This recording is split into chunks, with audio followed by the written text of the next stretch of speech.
Quality looks a little better, Yeah. so that's good. Share.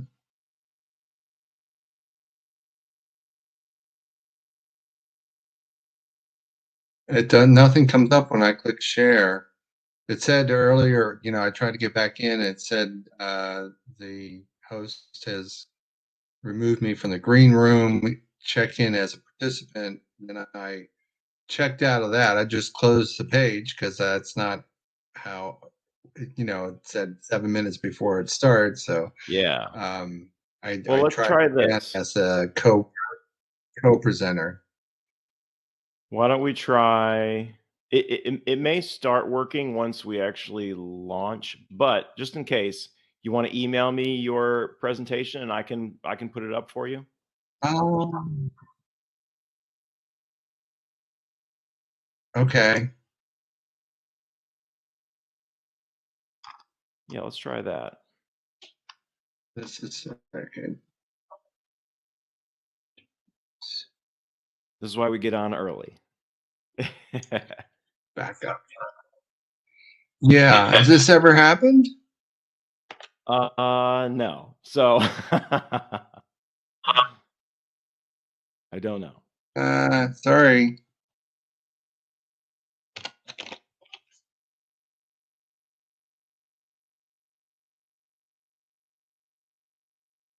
Let's see, have we gone live? Oh, I gotta click that button. Okay. All right, we've got 3 folks in the waiting room, so that's cool. Yay. I was one of the people who signed up. So when you said you had 7, I thought, oh, was that Okay. me? I think you were one of those included. Where'd it go?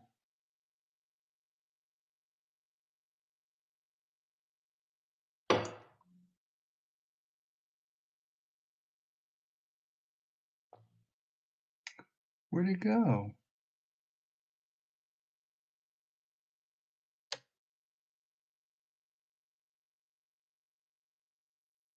Dress busting attorneys. Okay. Try as.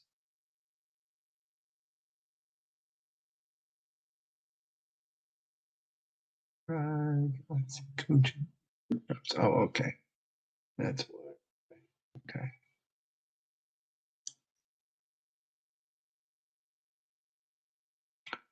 I went to the wrong place. Workshops.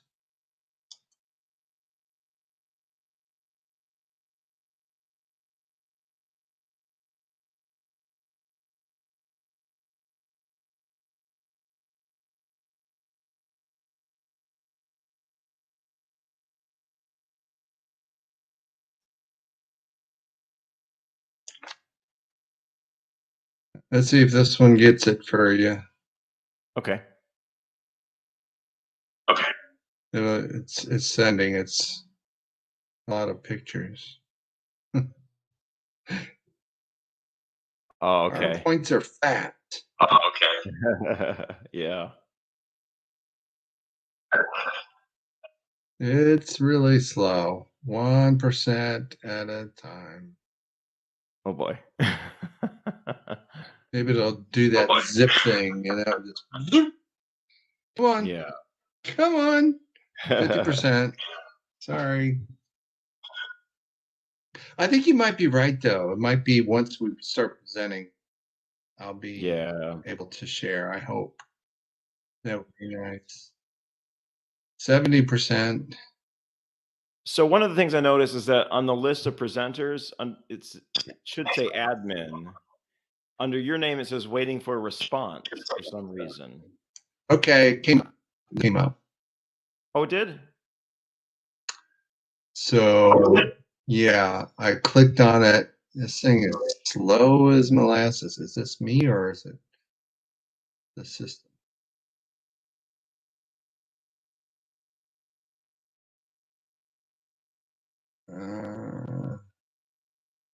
Can you see me? See my screen or? Not yet.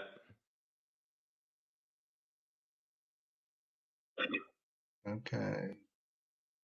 you might want to try to cancel or delete that email. So that might be taking up some bandwidth if it's a big file.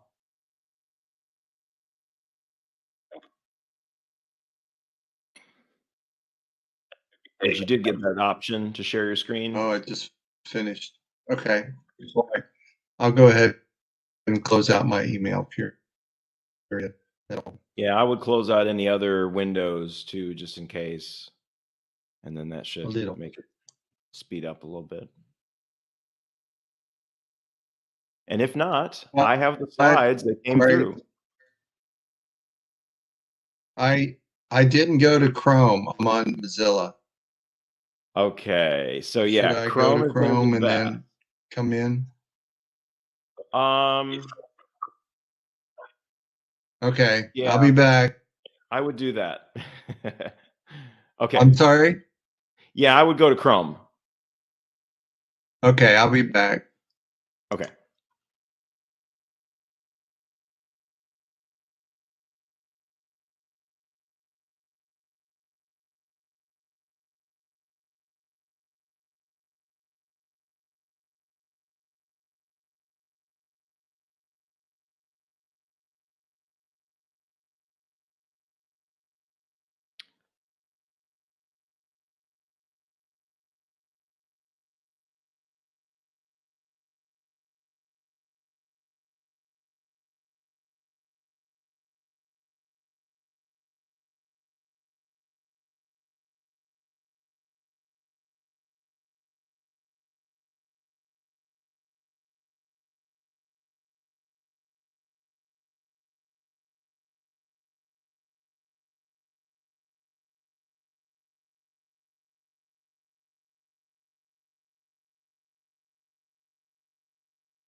All right. Hey, everybody. Welcome to our webinar today on stress busting for attorneys.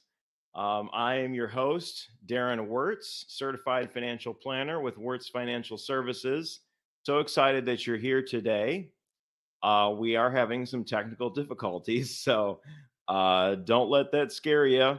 We're just waiting to get started here. Our co host, Lauren, should be on here momentarily. And looks like Lauren is rejoining. So let's see. Lauren, are you there? Not yet. Okay. That's okay.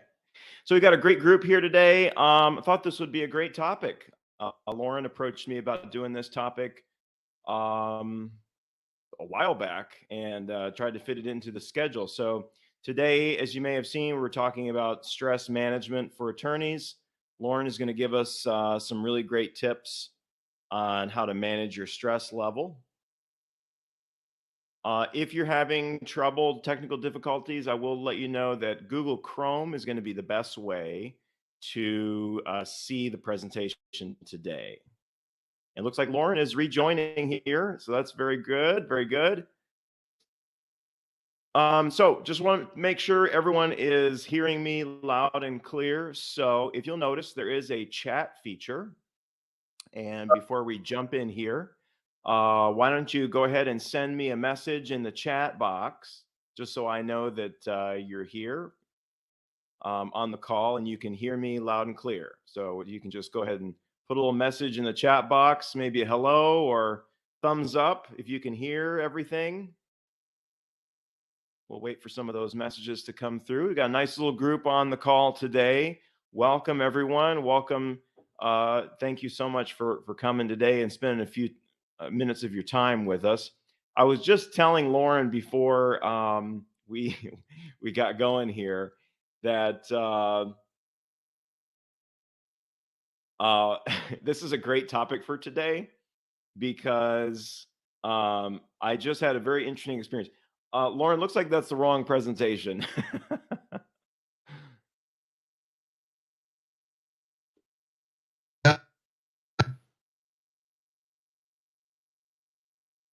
There we go. Okay. All Sorry, right. it doesn't give me the option to go to my files.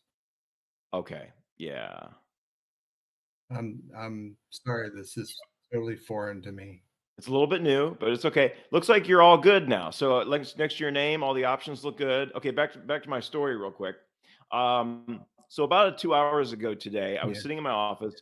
I heard this loud crash, and I look outside. I saw some snow like flying up in the air.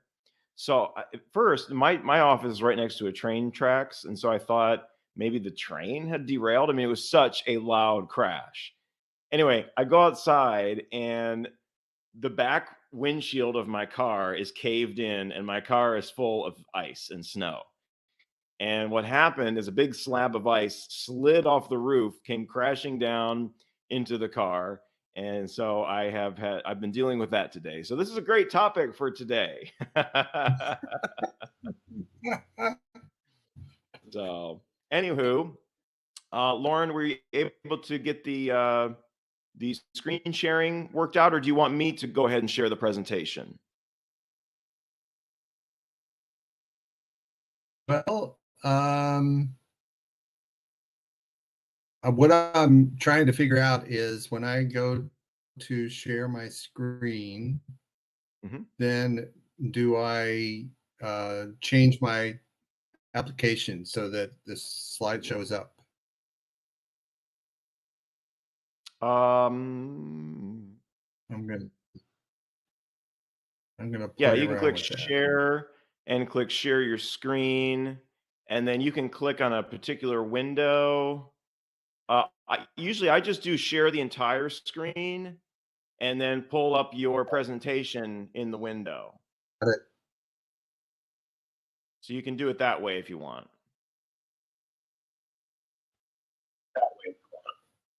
Looks like it's coming through.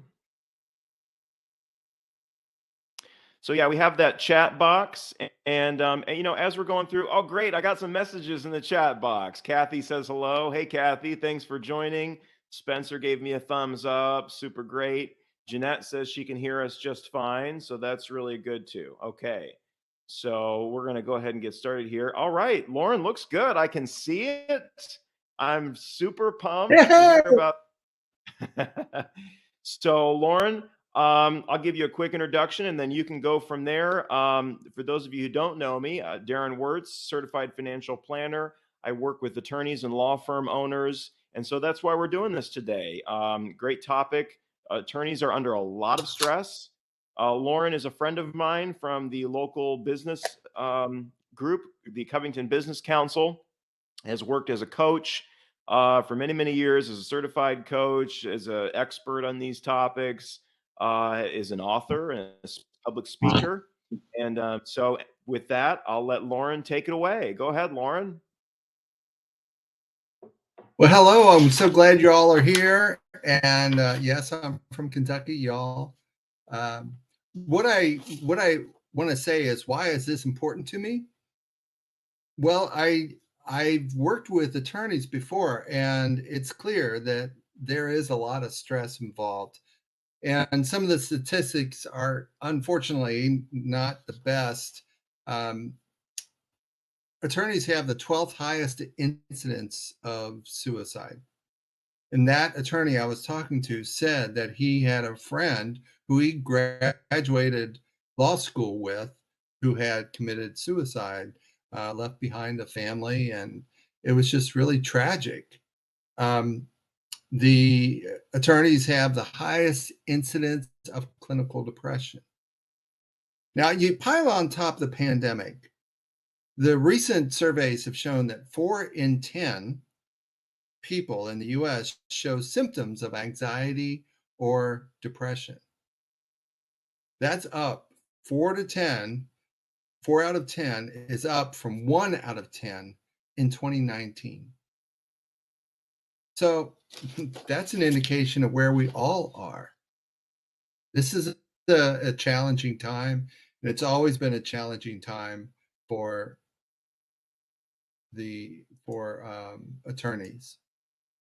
How do I advance my screen? Um, Darren, Yeah, if you go back I'm to your sorry. PowerPoint and just click on it, and it should go to the next one. Gotcha. So I'll stay. Got it. Yeah, I'll let you know if there's any questions that come through on the chat as we Okay. go through here. You can just keep that PowerPoint up there for you. Yeah, looks good. Looks good. Okay, we're moving now. We're rocking. So, Yeah. I think back to a night where I woke up in the middle of the night, which isn't unusual necessarily, except when I looked in the mirror, I could see behind me two handmade get well cards from my boys taped to the hospital wall.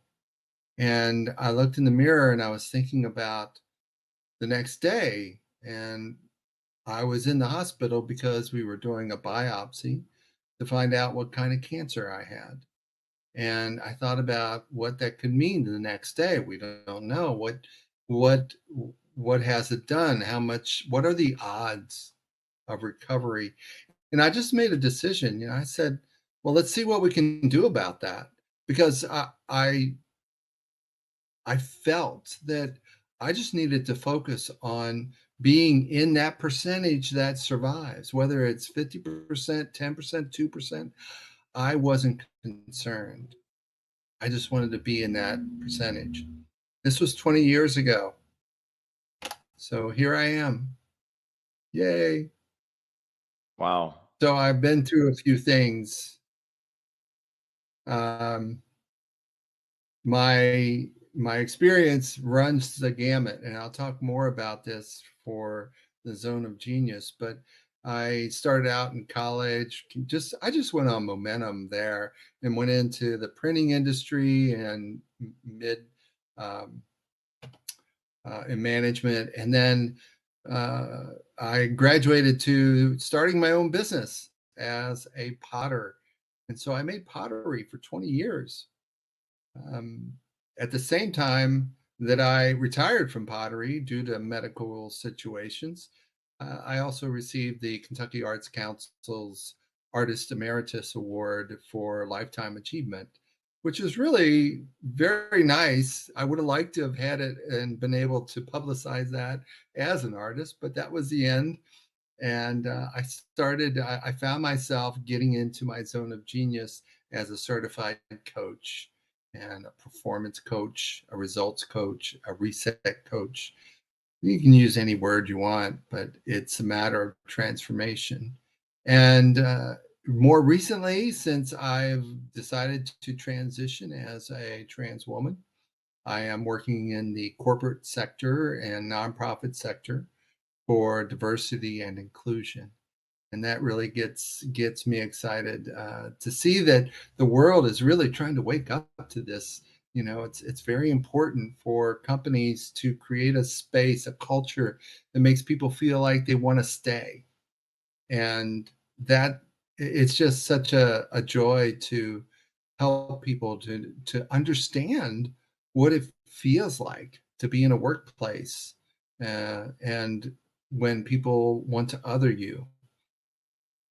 So that's been an exciting part of my career. So we're looking at this, right? This is what the stress looks and feels like. Where is the bottom? It's just dropping out from under us. Let's see what we can do about that today. So we want to look at stress from the point of causes, the point of solutions, and what is our zone of genius and how does that affect our stress? So, Darren, did you have them put in some ideas of what their stress sources are? What sort of Not things, yet. if you haven't yet, I'd like you to go ahead and put in the chat what has been causing you stress, specific things, and please don't write a book on it or a chapter or even a paragraph, just a word or two. You could say relationships, finances, workplace, difficult conversations. So just write them in the chat, and Darren, when you could, Yeah. read them out if there's any. Yeah, I'll go ahead and let you know what comes through here.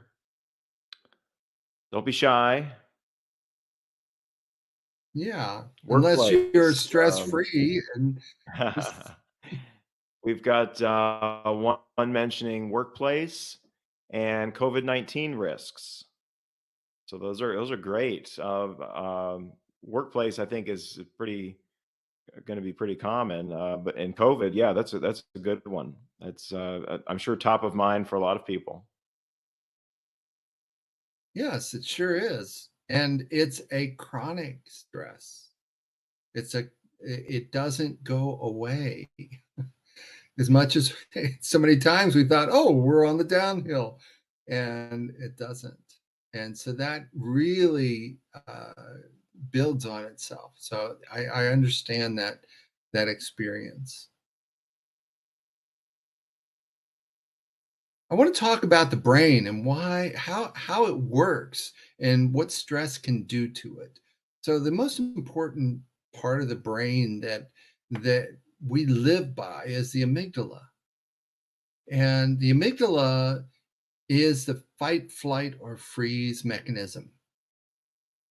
It's also called the lizard brain, the amygdala itself, because a lizard has one, but that's about it. It doesn't have all this other parts here. And the amygdala gets triggered by things that it's not familiar with and things that it might perceive as danger. And when it gets triggered, it goes to the hippocampus, which is the blue part here. And that has the memories of past experiences that have been imprinted on it by the amygdala when the amygdala was scared. And it's like a file drawer. Now, attorneys always have lots of files. And what the amygdala does is it looks for a file in the hippocampus that looks similar to a current experience that the amygdala is saying, "Hey, danger, danger, Will Robinson." And it looks for that file that looks similar to what's going on now. And when it finds one, it says, "Oh, good. Now I know what to do. I'll just do the same thing I did that time before." So we're reacting. We're reacting. We're not we're not thinking. Because what happens is that the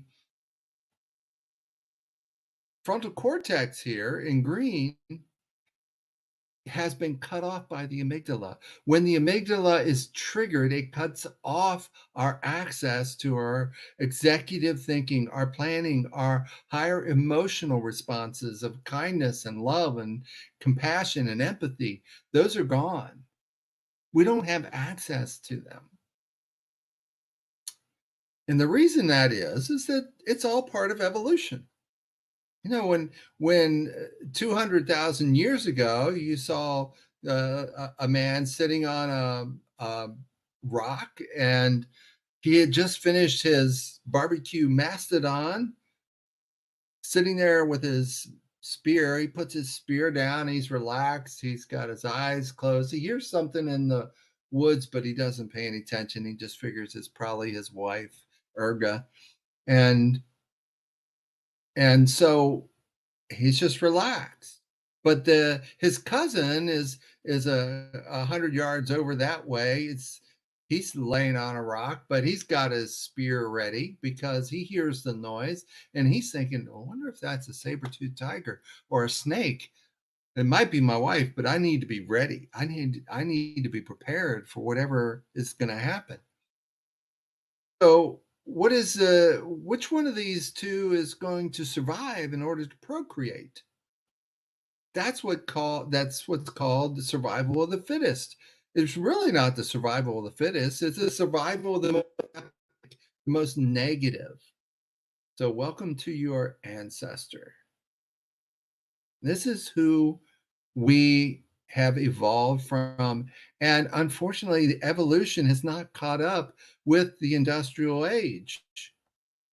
Information doubles within months now, and the demands on our brain increase exponentially, and we're still stuck with the same equipment and less tools to make it work faster. So, what does this do in a sense of stress and negativity? See, the problem is we get triggered to that amygdala and we only react. We can't think. We can't create a thought. And what we end up with is these ratios, which is really kind of sad if you think about it. That first ratio is a matter of negativity versus positivity. The one is 1 second that it takes for a negative thought to imprint on the brain. 20 seconds it takes for a positive thought to imprint on the brain. That's the ratio of how much power negative thoughts have compared to positive thoughts.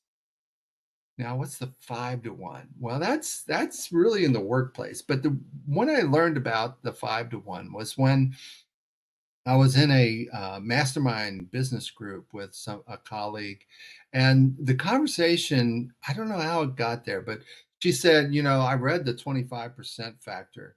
And when I read that, I changed the way I talked to my husband because I wanted my marriage to last. Well, it turns out there's a book called 25% Factor that it they did a study where they wanted to find out what was the most important factor between a marriage that lasts and a marriage that ends in divorce.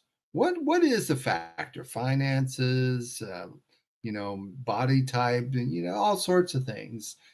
Um, Family point in the siblings. So the thing that they found out was that it's a matter of how many negative thoughts, how many negative comments that a partner hears compared to how many positive comments. And what they found is that the percentage of negative thoughts exceeded 25% of their conversation. So it was really a ratio of 1 to 3. If it exceeded 25, the negative thoughts exceeded 25%, then the partner believed that the entire relationship was negative and was more likely to end in divorce. That's how strong negative thoughts have on us. And the 5 to 1 is actually what it is in the workplace. If the ratio falls below 5 to 1 of positive thoughts to negative thoughts, then we'll think that the workplace is a negative place. I want out of here. So do we have control over those? But I don't know, but we have control over our own comment. We have control over that, and we can control also what we expect from people. We can say what we need. That's one way to reduce the negativity in our workplace and the stress, the chronic stress. If we're constantly under a barrage of negativity, then that's chronic. That's stress. There's another factor that can create stress. And this is so unconscious. It's really an amazing thing. It's called the upper limit problem.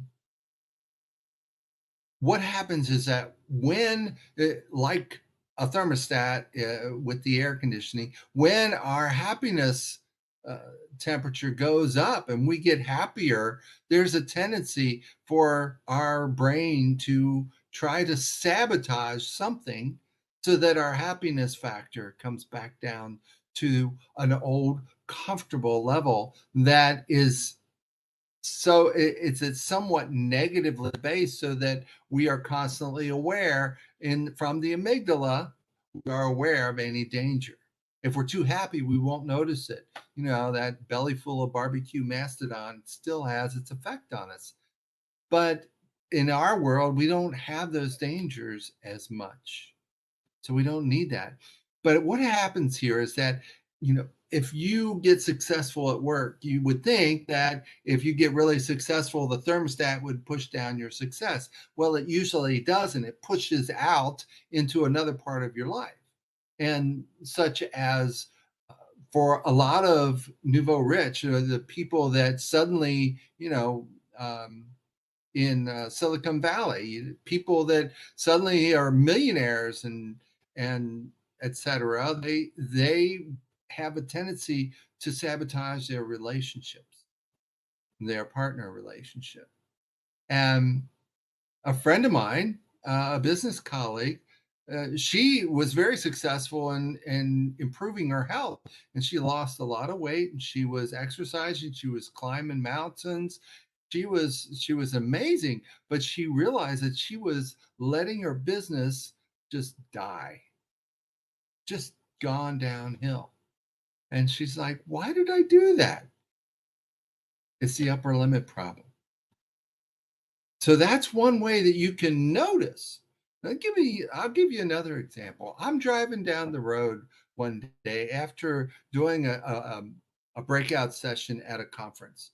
And it was so successful, standing room only. I was so excited and I was so happy. And this was what I was looking for. And I'm driving along thinking, oh, I want to call my mom and tell her, and I want to call my brother, and I want to call so and so. But you know who I do want to call? I want to call that jerk who a couple years ago said, "This will never work for you." I want to call him and I'm going to start telling him. And I started yelling at the windshield as I'm driving. And I stopped because my throat got sore. And I was like, what is this about? And I realized it was the upper limit problem. I had a great day and I was sabotaging it by thinking some negative thoughts. So, what's the solution in the upper limit problem? Focus on the good. 20 to 1, right? We have to focus on the good. So, that's one way that we can reduce our stress when we realize that we've been pushing and sabotaging ourselves. I'm sure that's happened to you. You realize you're sabotaging. Why am I doing this? I'm messing it up. We need to move to the success scenario and embrace that. Let go of the negative. Can be a challenge because see, when we're rewiring our brains, we're building a new highway. So that it how long did it take to build this highway? We see the orange barrels go up on the highway. They're not coming down for, in a couple days usually. There usually means there's going to be some major construction. And that's the way we have to think about how we're rewiring our brains and creating new habits and noticing triggers. It doesn't happen right away. I wish I could give you a magic wand and say, yeah, you can just change the way you've been thinking all this time in one day. That would be great. But it takes time. It takes support. So I want you to take a moment right now and think of a place, a time where you felt relaxed, pleasant. Now, this scene that I'm showing here, for some people, this is a scary scene. That's for people who are afraid of deep water. So close your eyes and think of something else if that's you. But just imagine being here. I was here in September.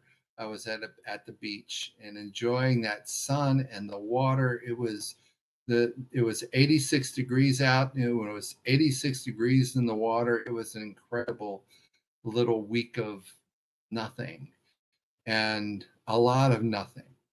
So I just want you to close your eyes and imagine that spot that you have been at, that you were relaxed, where it was serene. There was nothing to do, there was nothing to fix.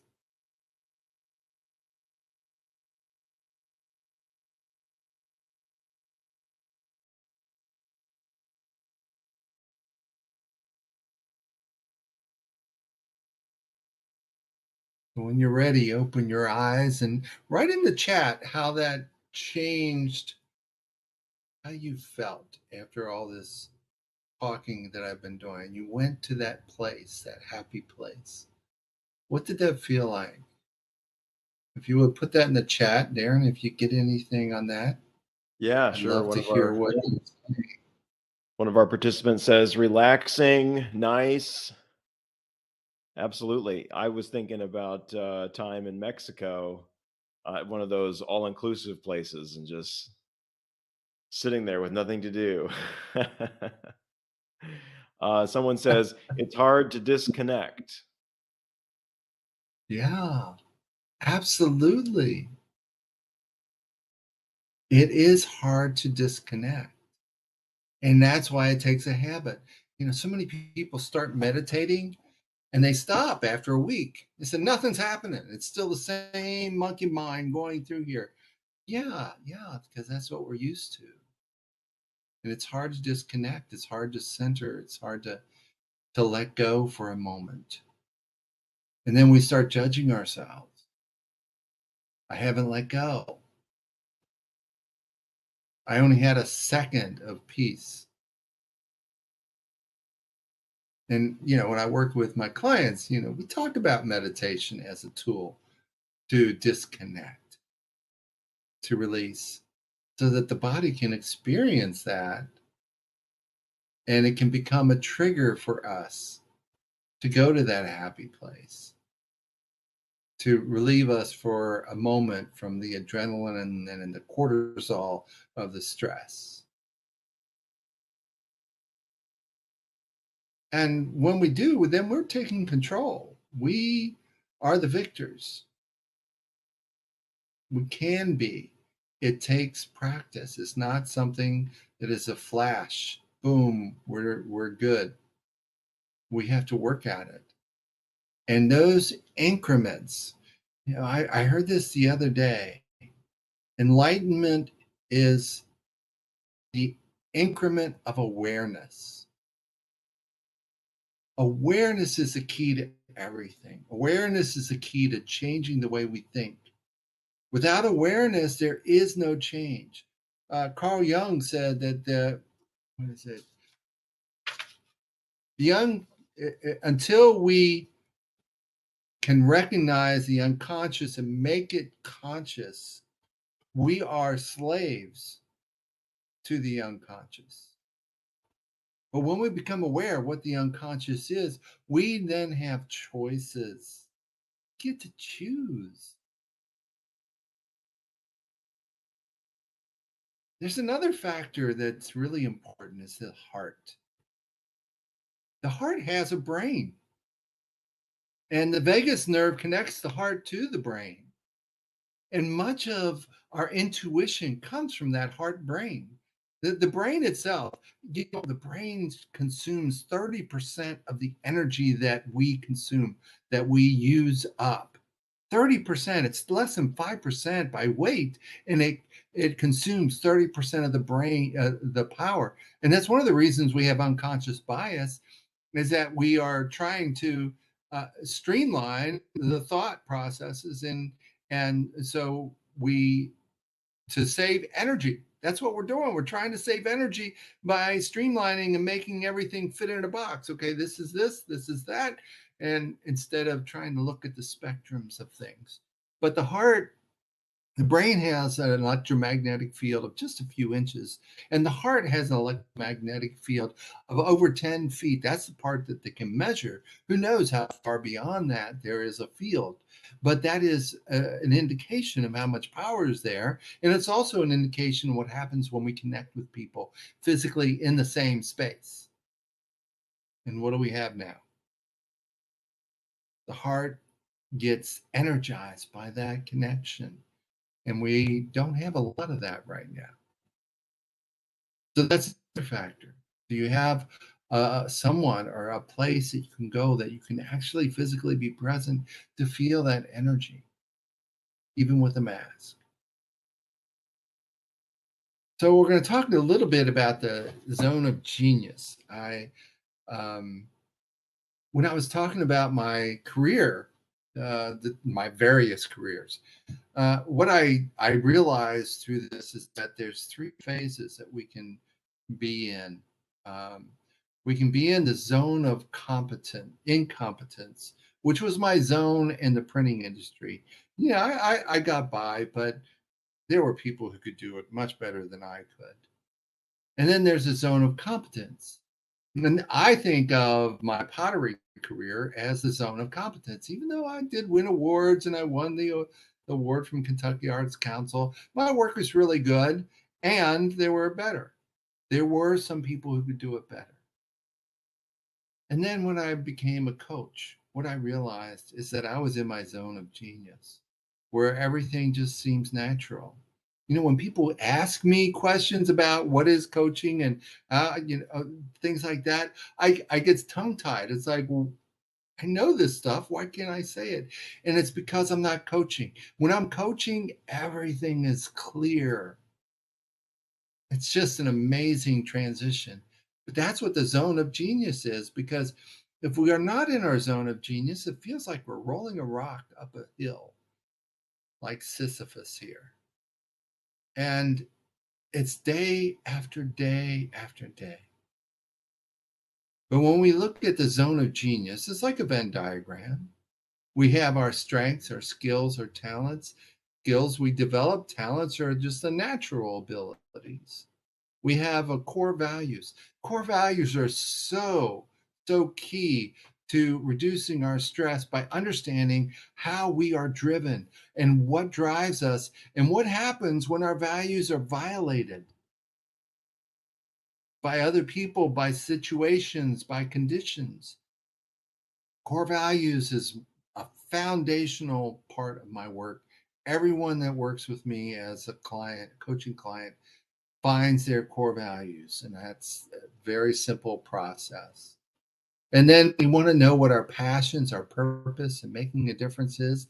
Sometimes we find ourselves doing something that doesn't look like that, but we can bring in that. We can bring in our passion and bring in our purpose into whatever we're doing and make it easier, because what we're after is a vortex of genius. And that's the energy that we have to do what it takes to do what we want to make, the success we want to have, whether it's about the work or our relationships. We want success. We need to get into our vortex of genius so that it feels like a locomotive pulling all these cars. All these cars really represent the tasks that we need to do to get to where we want to go. And it represents the relationships that we want to build in order to get where we want to go, so we can unload this coal and be the success that we want to be. And we need those rails to make it easy to get to the place and know the direction and the place that we're going. That locomotive cannot go across the grass. It can only ride on the rails. 1 horsepower is rated this way: a horse can pull a dead weight of 2,000 pounds. 1 horse by itself can pull 2,000 pounds. Two horses together can pull a dead weight of 21,000 pounds, 10 times as much. It's exponential what two people can do compared to one. And for those of you who have partners or employees, you know the difference that it can make if those feel like they're working in synchronicity. If it feels that way, if we can support each other, then it feels so much easier. And that's what I do as a coach. I don't give the other person any more power than they already have. I get stuff out of their way and I help them along their way. So that's really a little bit about the zone of genius. Um, I would love your questions on stress, and because when you tell, this is where the coaching is fun. When you tell me about the stresses you're dealing with, I can tell you a couple of tidbits, some tools that you can use to help to alleviate that. So I'm going to yeah, let's see if you get some questions there, Darren. So go ahead and write in the chat any questions that you have. I normally love to have people talking at me, but this platform is a chat based, and so we'll go with that. You getting anything there, Darren? Yeah, it's a little different. Not yet, but yeah, as Lauren said, go ahead and feel free to put some questions in there about stress. Any questions you have about stress in your life, or about the presentation, about some of the things that Lauren discussed. Lauren, what are some of the key stresses that you see when you are working with some of your clients that you help deal with? I can tell you that the biggest one I understand is relationships. Um, and that's why That makes sense. I'm going to mention this later, but I'm doing a 6-week program on communication to build better relationships. But yeah, there's one of the challenges is that we get invested in what other people are doing and thinking, and being able to create some self differentiation. That's the fancy word that means this is mine and that's yours, and I don't have to take on yours. And when I learned about that, I was like, really? I thought I was supposed to. I thought I had to. I thought, I'd be a bad person if I didn't take on your feelings. And being free of that is just an amazing process. So relationships is one of the biggest ones. For attorneys, though, the biggest that I've heard is the fact that they're always dealing with conflict.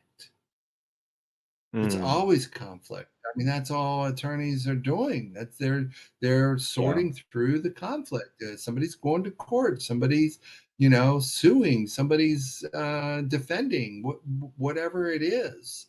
Um, the only time that it isn't is maybe like elder care and helping people to plan things. That's that can be very energizing because you're helping people to create a better life.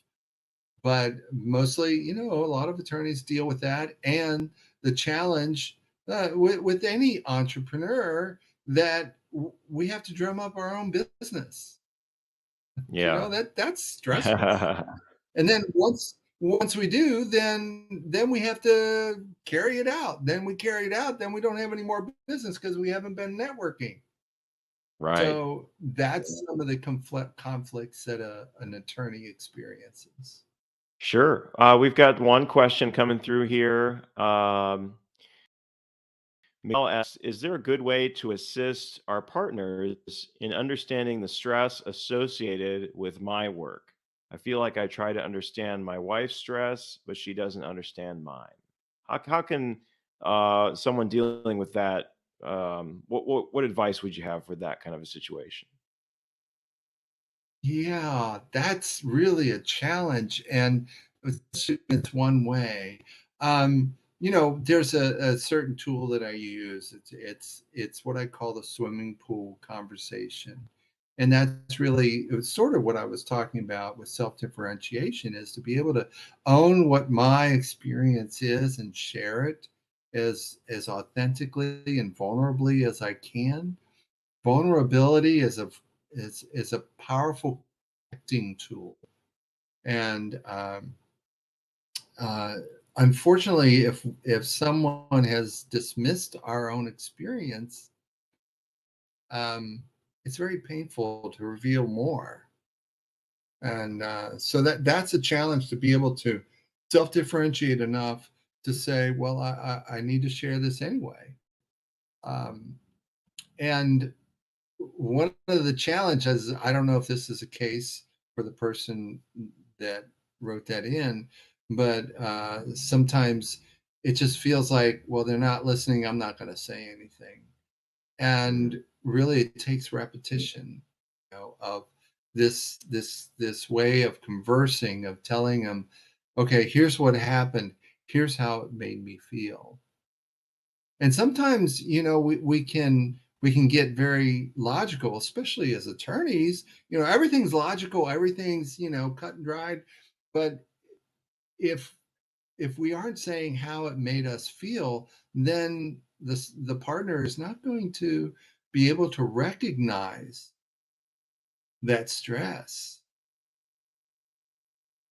So that's really where I see an opportunity, if it hasn't already been done. And if that's the case, then I would shift and work with somebody to find other ways of communicating that would help that. But Mhm. being able to not only say, here's what I'm dealing with, but how does it make me feel? And if the person doesn't know how it makes you feel, they may think, well, they're fine. Okay. Yeah. Excellent. Excellent. Yeah, you were talking about the stress of starting your own business. I think that's a stress a lot of attorneys deal with, because a lot of attorneys are business owners, and so you have that stress compounded with the stressors of conflict and everything else that you mentioned.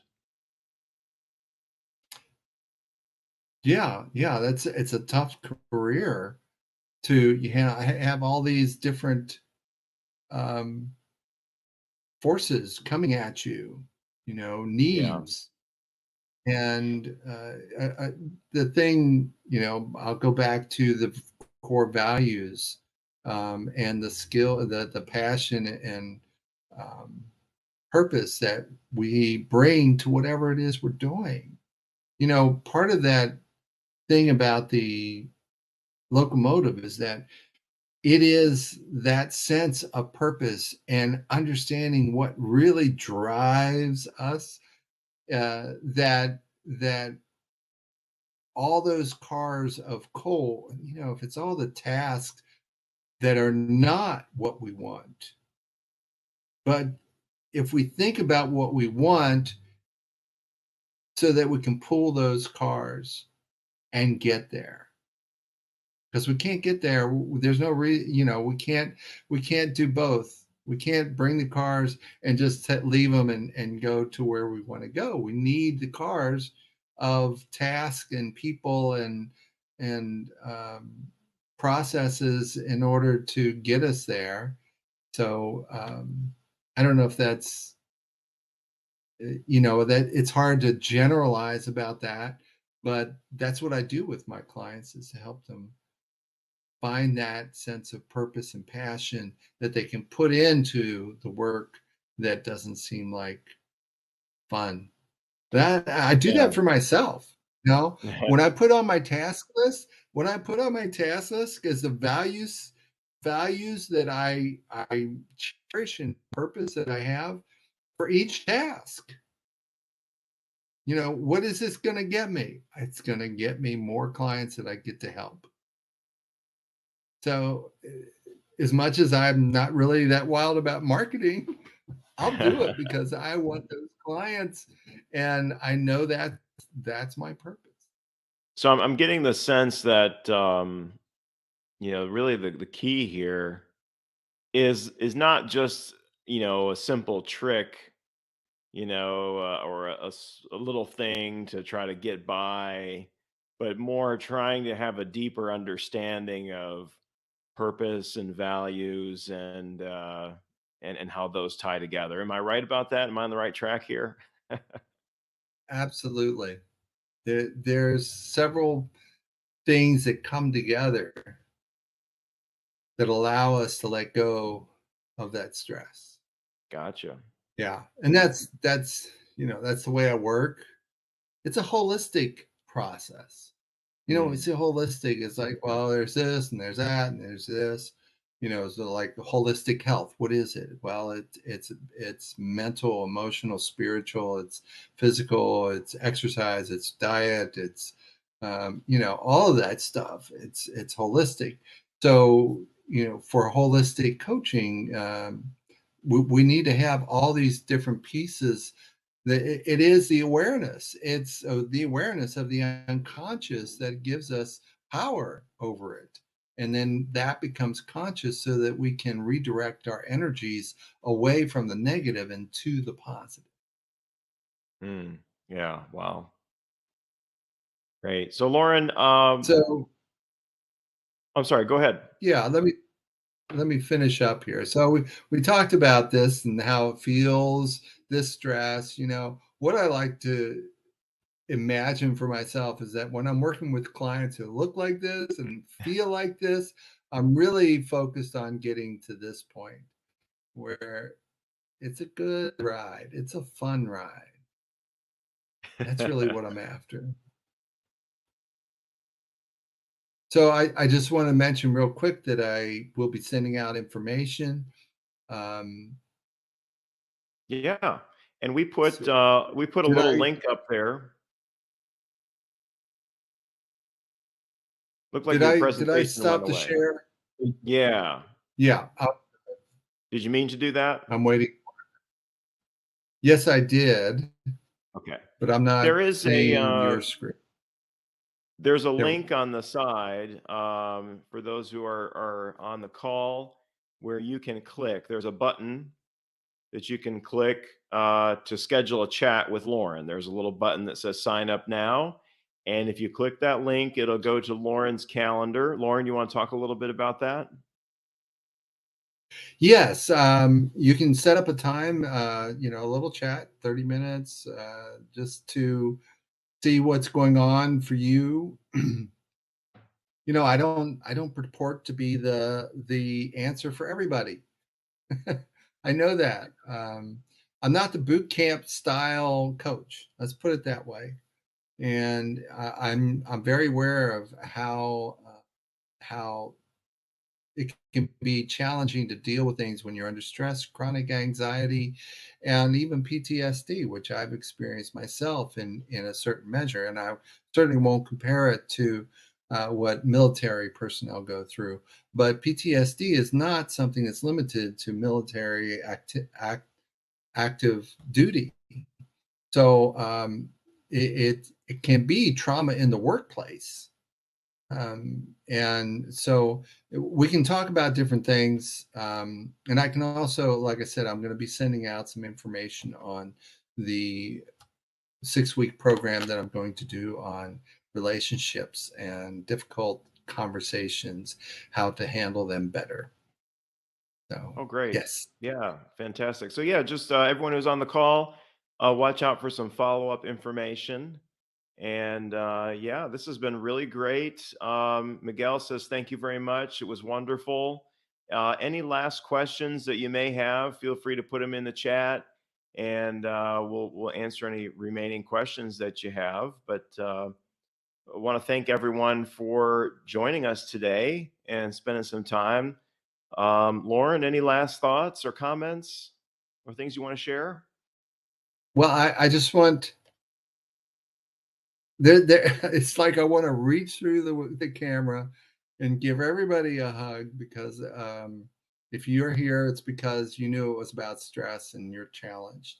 I just wish I could, like I said, wave a magic wand, but know that there are people that care about you. There was a client that really was upset because he had to ask for help.